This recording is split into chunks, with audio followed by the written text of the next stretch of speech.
The men's rights movement has been called reactionary. Often it's lumped together with other parts of the manosphere, with people writing it off as a male supremacist gender flip of feminism. But are they right? Or is the men's movement something different? A diverse group, not so easily defined. Join the Honey Badgers as we discuss the myths surrounding the men's rights movement. As always, the show will be available for download after the broadcast at honeybadgerbrigade.com. And I think it's best summed up by the assertion that often people will say, that men's rights activists are basically a gender flip of feminism. And I think that's particularly infuriating for a lot of us for a variety of reasons. And I'm pretty sure all of you are wanting to express why your individual opinions about the differences and things like that. So I'm just going to let you guys have the floor open, and I will add as you guys go. So, unleash hell.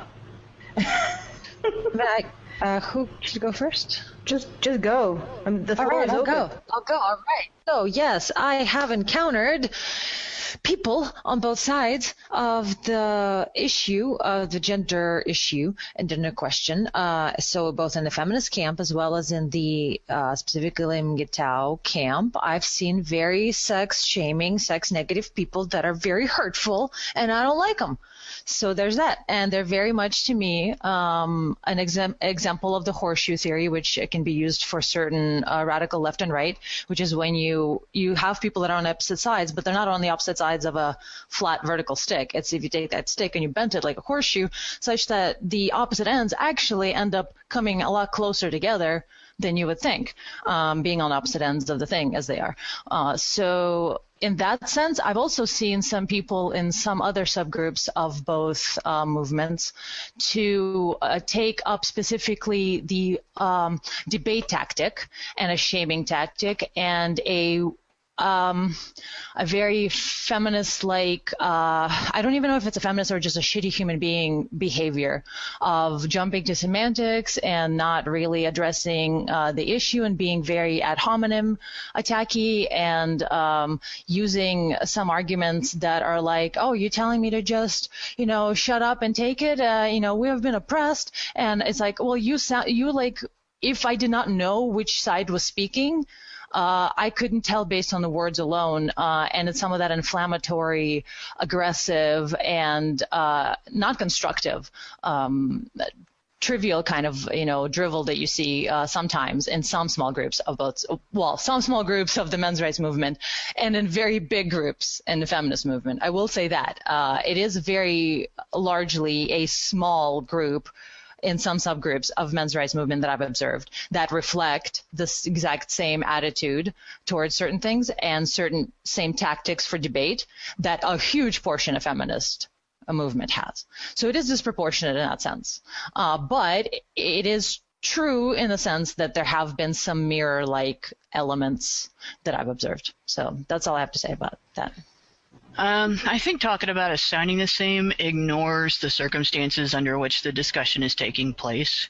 In which it's kind of like if you come along, you're in a public place and you come along and there is a woman standing there around a bunch of men and she's just yelling, quit hitting me, you're beating me, you're so abusive, how can you be so abusive toward me? And nobody's anywhere near her, and nobody's touching her, and nobody's done anything to her. And she's continuing, you're all bad people for this, you should be ashamed. But then on the other side, you have a guy who is actually getting punched in the face and kicked and spit on, and he says, stop hitting me, you're beating me, you're abusive for doing that, how can you act like that in public? And you say to him, well, you don't sound any different than she does. That is not at all in the slightest what I was referring to. I was referring to specifically getting harassed and dogpiled by people who consider themselves male men's rights activists, to the point where I had to step away from Twitter because I was getting hounded. And it is not about the topic, it is about exactly your aggressive way of saying no. It is that element of aggression that I see, and I understand the topics are different, and my heart bleeds with the men's rights, and I am aligning myself with that. But what you're accusing What's that? You just did what you're accusing. I don't understand the question. Could you rephrase it maybe? You spoke, and in the middle of my answer, you interrupted me, asked if you could interrupt, and when I said no and continued my thought, you deemed that aggressive, even though I didn't do anything. Okay, guys. No. I'm going to interject at this moment. This is my point, though. Yeah, but Hannah, when we view the way that people that is not what I was saying, though, Hannah. When we view the way that people say what they're saying based on how we feel about having it said to us, rather than looking at the actual meaning of what's being said and the circumstances under which it's being said, we lose sight of everything except our own emotional response, and it's not productive. I wouldn't disagree with that, and I was very much wanting to interject for the purpose of that is not what I was saying at all, and maybe I wasn't clear in the way that I spoke. What I was talking about, not the subject matter at all, that both sides are complaining or whatever about, not in the slightest. That is hugely disproportionate. One is valid, one is completely ridiculously a power ploy of control. That is not under debate. But I'm talking about the attitude and the aggressive entitlement and a decision to instantly jump to being abusive of person's feelings that has nothing to do with the topic at hand, and to employing aggressive, harassing, in-your-face tactics in order to get your point across. That is similar on both sides, I believe, and I've seen both sides do that to me, and I don't think that's a productive way of dealing with issues. Well, I think I can understand what you guys are both getting at. I know, Allison, you want to speak? Would you rather go first, or can I go right now? What I wanted to say is I wanted to speak because I've seen some of the stuff that has been occurring, and I would agree in part with Anna. And it's not just a situation where it's an emotional thing, like an emotional response. What I've seen is that, for example, I will make a point, and personally, it hasn't really been with men's rights activists. It's been with men going their own way. And they will say something like, women who are involved in the sex industry are exploiting men. And I made a point that men who use pornography are actually more selective in their choice of mate than men who don't.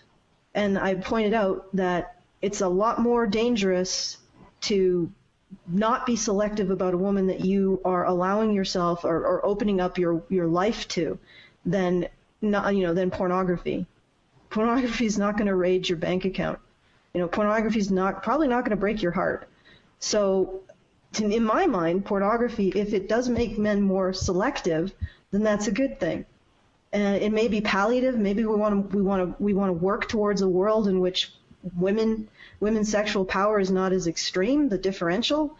But at the same time, even if this is just palliative, it's not a cure. It's still palliative.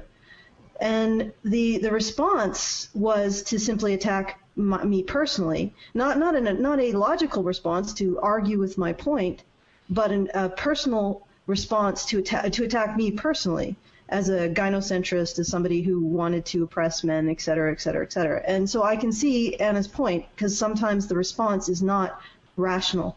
It's not a situation where you're presenting a rational argument and you're getting a rational response. It's a situation where you're presenting a rational argument. They apparently have no response, so they simply retreat to blanket claims of oppression in order to win the argument.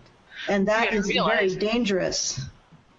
That example is actually the guy that's been kicked and punched until he has become irrational. A guy who has been shoved around until all he can say is, "Stop hitting me, you're so abusive, you're terrible people." Okay, well, I think I can bridge the two really nicely without anybody else, because I've been steamrolled here. Okay, go ahead. I think I understand what both of you are trying to say. I think I can bridge the two very easily. And by doing something that happens in all of these kinds of human rights movements, when you talk about these very, very tender issues that people are really emotional about, there are people who've had bad experiences. And one of the things that happens in the feminist movement is you have women who will become really hurt by one person or a handful of men, and then they project that anger and that frustration and that pain onto all men. And we see the same thing happening with some men within the movement, and it does happen. But the problem here is this. The problem, hold on, wait a second. The problem is this, is that when women do it, when they have this hatred or they have this aggression and this distrust of men, people give them pass. Society gives them a pass. You said, it's okay. Whoever did this to you, you know, they deserved it. It's okay. You know, we understand why you're angry and you're upset. But when a guy has these feelings of distrust and pain towards women because of what happened to them, everybody gets aggressive towards them. They lash out, they get very upset towards them instead of trying to understand why they're really genuinely upset. People will just get really, really angry at them. The first response is usually anger.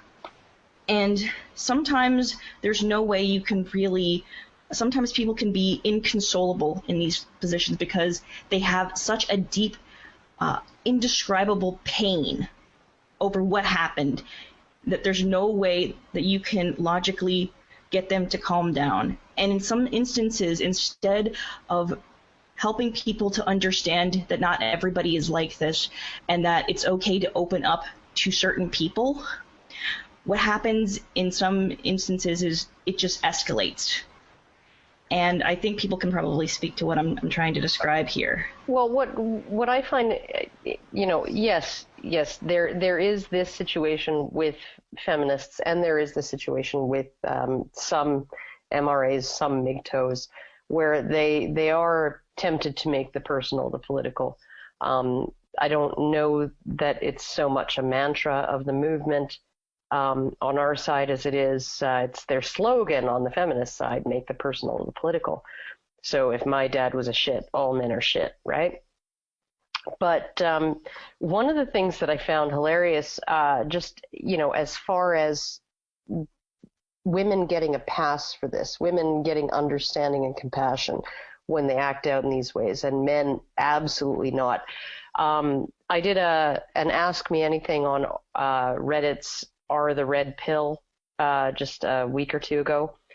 And one of the comments that I made there in response to a question was that most men who rape women are damaged, right? They're highly damaged people, and in most cases they were damaged by women, right? And David Futrell grabbed that comment among some others, and he just basically did a post saying, look at all this horrible stuff that she said. I'm not going to argue against any of it. I'm not going to actually provide counter evidence. I'm just going to hold it up and go, this is disgusting, right? But there was also a post in a subreddit called the Blue Pill, which is sort of like the, you know, the Against Men's Rights subreddit dedicated to the Red Pill subreddit, right? And their assumption, as far as what I meant when I said that, was that these men were damaged by women not being willing to have sex with them, right? That the only possible thing I could mean by that was that these women were refusing to have sex with men, you know, these men, and therefore these men became damaged by that rejection and then went on to rape women. When in reality, I didn't actually explicitly state it in the comment that I made, in reality, 60 to 80% of men who rape women pathologically, so not just like the odd accidental rapist that you might get, you know, or a statutory rapist, but men who actually go out and they want to hurt women, and they hurt multiple women, they rape multiple women, right? 60 to 80% of them were heterosexually abused by women during their childhood or adolescence. They were preyed on by female pedophiles and female sexual predators during their formative years, right? That's what I meant by, but these people, they have so little compassion for men. When you say a man is damaged and damaged by a woman, and that's why he compulsively goes out and rapes women, right? That their first assumption right, is that his damage is his own fault. It's the fault of his own entitlement. It's the fault of him expecting things that he doesn't deserve, or that nobody has any obligation to give him. And so he was rejected. Women wouldn't have sex with him. That's what did it. No, it couldn't possibly fucking be that a woman at some point in his life actually violated him. That's how lacking in compassion these people are, right? So even if men wanted to en masse make the personal the political, I don't think anybody would stand for it. Not in this context. No, and the whole thing about the personal being political in feminism, that is actually the basis for feminist theory, really. Yeah. The patriarchy theory is a belief that men for all time have dominated women for all time. I mean, it is the most sexist conspiracy theory that has ever existed. And it is not a few angry feminists who hate men because men did bad things to them. It is the entire movement's basis. And rape culture theory is the same. It's based on the bigoted bias in the research of one woman who decided to exclude victims of female perpetrators and alter her questioning so that she could get more people to give yes answers to her questions, to get higher rape statistics, and accuse more men anonymously by default, a greater percentage by default. And this is an institutionalized hatred. It might not be in and of itself government institutionalized hatred, but they have worked and agitated to make it government institutionalized hatred, and to an extent they've had some very serious and somewhat dangerous success. Whereas on the other side, here we have the MGTOWs that you guys are talking about, who are responding to circumstances that have affected their lives by becoming essentially pincushions. And maybe they do take things too personally and make things too personal in discussion. But it goes right back to that situation. On one side, you have the chick yelling and screaming, "Stop hitting me," whether she's being hit or not. And on the other side, you have the guy who has been kicked around. More than that. You have the woman who says, "Stop hitting me," and people are going to jump to her help, to her assistance. And she's hitting the guy also, though. We have to admit that she's saying, "Stop hitting me," and hitting him back as retribution for something he didn't even do. Yeah. So in fact, she's beating up on him. That's a common case as well. But my point is that it goes right back to what I said in the beginning of this. You have to take into account the fact that the circumstances do mitigate between the two to make them not identical. And so we are not seeing a mirror of feminism in that MGTOW behavior. We're seeing a dysfunctional response, maybe, or even a rational response, but it manifests in a dysfunctional way. It's not like, I don't want to call it a form of post-traumatic stress disorder, but it's very similar to the way people with post-traumatic stress disorder will respond to circumstances that are similar to the trauma they experienced, in a way like that they would defend against that trauma, even though those circumstances don't necessarily provide the same threat. Like not being able to sit with your back to a window. Except in this case, it's not being able to make your heart or your life vulnerable to a woman, or your heart or your ego vulnerable to a woman being right, or a woman's opinion trumping your opinion, or being convinced that your idea wasn't complete. Okay, but at the same time, if you indulge a destructive behavior, and a behavior that is a result of pain, and if you allow it to perpetuate, you don't do anyone any favors. So No, at what I'm not point, suggesting indulge it. I'm suggesting that it is not productive or accurate to say that it is the same as feminists. okay, in this instance, what we're talking about is a situation where people have become so angry that they have ceased to even engage with other people on a logical level or accept contradictions that do not support their anger. And also, let's face the fact that there are feminists on Twitter who have been harassed, and there are people who go and daily message them and do harass them. So it does become personal to the point where they are feeling the pushback on a personal level. Not saying that that excuses their behavior either, but there is a human element on both sides that seems to be violated for the greater good of the ideology. And that's kind of where I feel like there are similarities in the movements, if I were to clarify my point. Well, I think basically you guys, the people are guys, people. I'm gonna fight for my ground here, because I did have my name in the queue. All right. I don't get to talk much, Kevin. Fine. All right. Okay. So, what I wanted to say is that when you have that kind of a dysfunctional behavior, at what point do you allow people to have their anger? And at what point do you say you are actually creating a construct that just perpetuates anger? Because it's totally legitimate to be angry about the legal disenfranchisement of men in this society. Totally legitimate. But at what point, and this has to be asked, because otherwise we may end up in a situation where we have another rage-filled movement.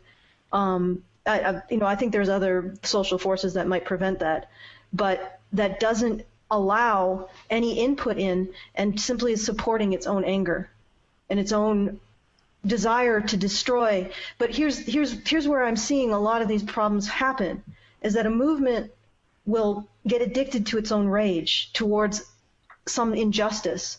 But in the process of getting addicted to its rage towards that injustice and getting addicted to feeling like that, to identifying as in terms of fighting that injustice, they will tie their identities to that, and then in the process of tying their identities to that fight, they tie their survival instinct to perpetuating the thing they fight, because they become identified with the fight.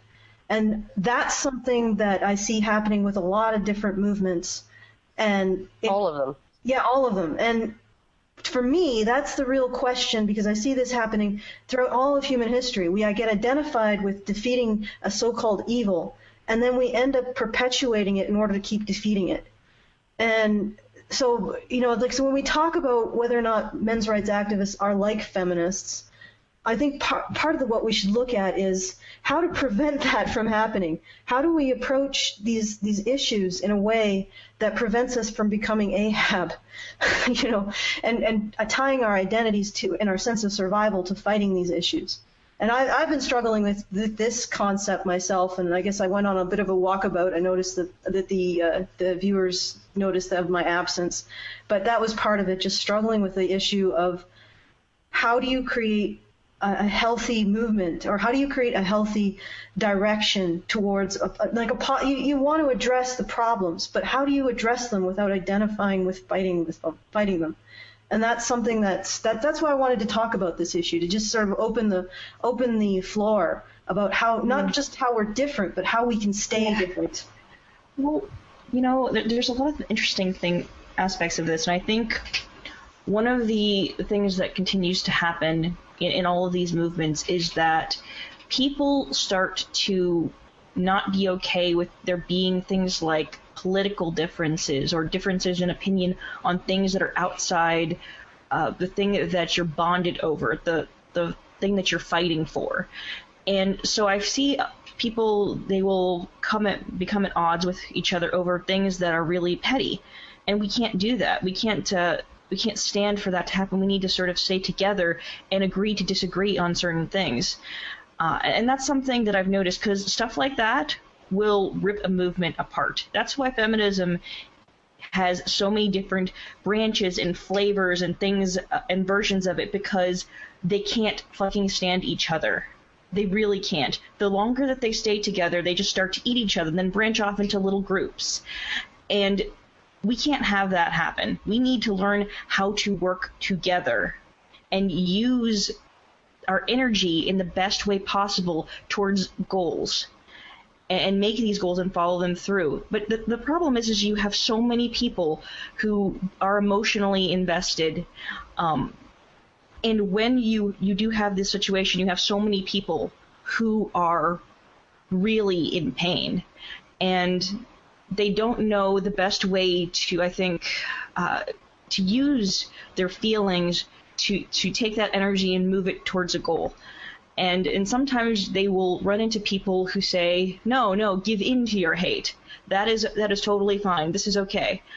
And you know what? I don't dislike MGTOW. I really, really don't. I think it's a great idea to feel that you make your own decisions about your own life. The only thing that I have a problem is there is a small portion of the group that what ends up happening is they start making these arguments that there is something inherently bad about women. And that is probably the argument in feminism that I despise, when they try to make an argument that there's something wrong with society. And the reason why that thing is wrong with society is because there's something inherently evil about men, something inherently malevolent about them, something that is looming in the shadows, and it's toxic masculinity.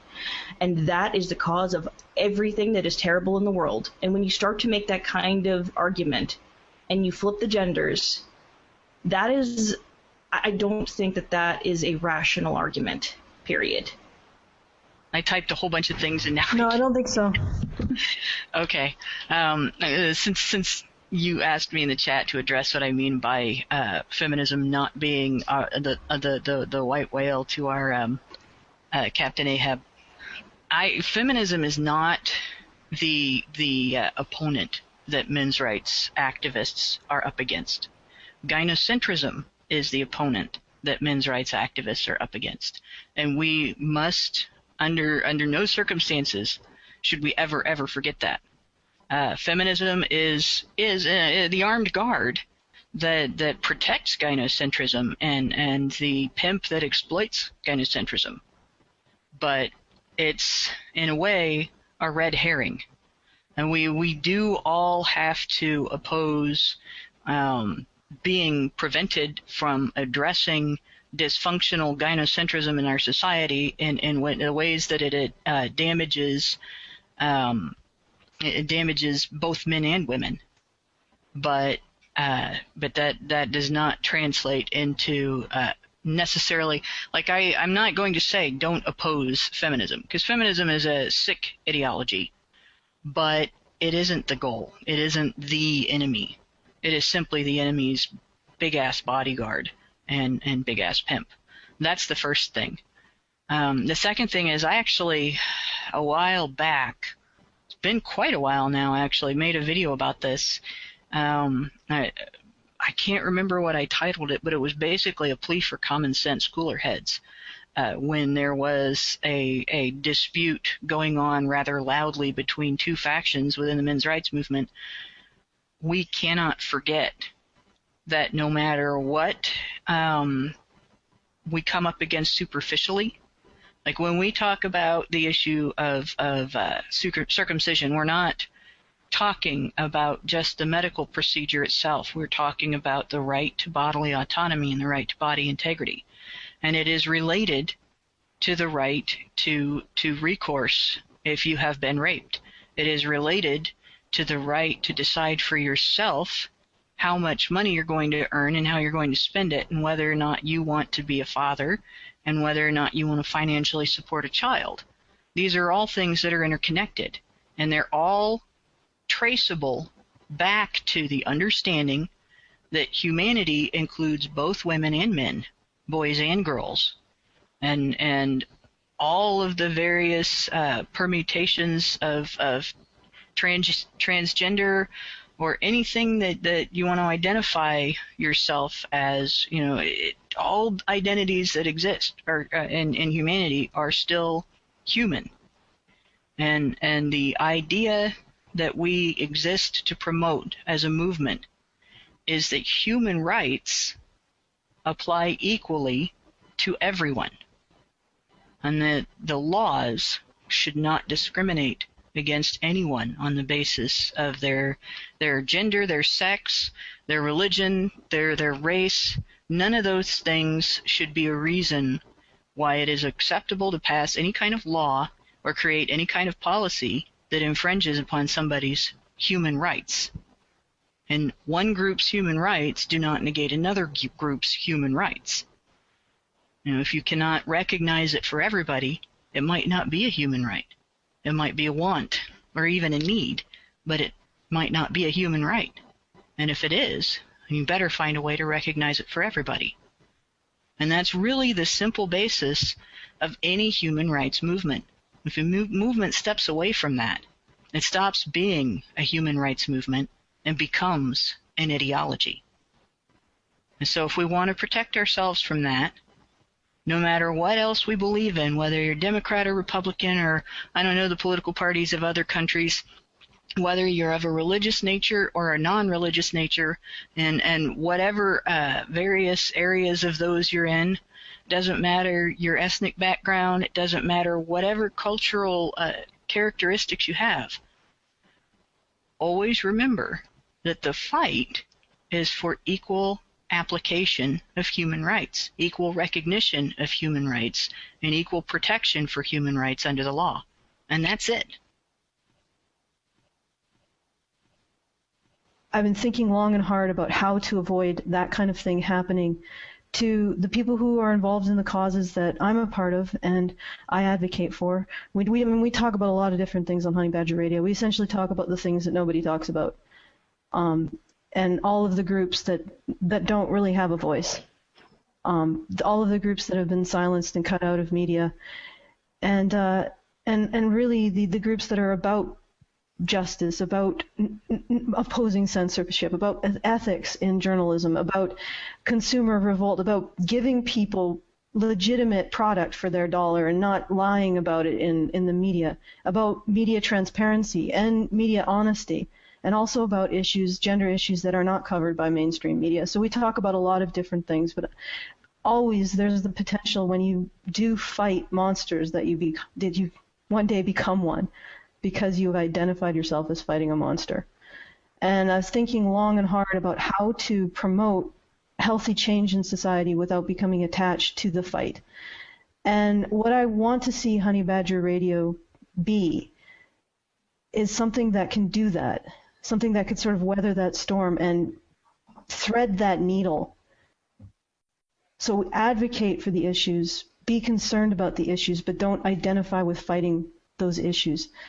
Recognize that part of the whole process of fighting or bringing attention to issues is making sure that you don't become just another problem in the world because you've become dogmatic, because you've become incapable of questioning your own viewpoint. And part of the way to retain that emotional and mental flexibility, I think, is to always focus on the joy, the beauty, creating art, creating something positive, and make that your identity. And yes, you recognize the bad, but try to transmute it into something beautiful. So I always want to keep that focus on creating art, creating comedy, because we do that too, creating reviews, and looking at the beautiful in the world, which is really what the Nerdcast is about. Looking at what we love and looking at why we love it. And also looking at where it might be problematic, but still loving it anyway, because it deserves to be loved. And when we are loved, that's when we're capable of changing. And when we look at things in terms of creating beauty, creating joy, and creating friendship, and creating something that makes people laugh or happy, and seeing that our identities as creators, as people who do that, and not people who fight. I mean, don't forget that there are problems, of course, but always remember that we don't want to become a problem. And so that's what I see Honey Badger Radio being about. And of course, any kind of change requires contributions and people's investment. And in this case, I also believe that people should be paid for good work. I think that that's something that Gamergate should embrace. The idea that if you do work and people like it, that you should get adequate pay, that you should get a reasonable refund or a reasonable amount to be able to continue to do the work. And as such, I beseech you, if these are the values that you want to see come into the world, yes, recognizing the problems, but also recognizing that you don't want to become a problem, and also recognizing that people who do work that's worth seeing in the world deserve to get some compensation for it. Please consider contributing to our Patreon.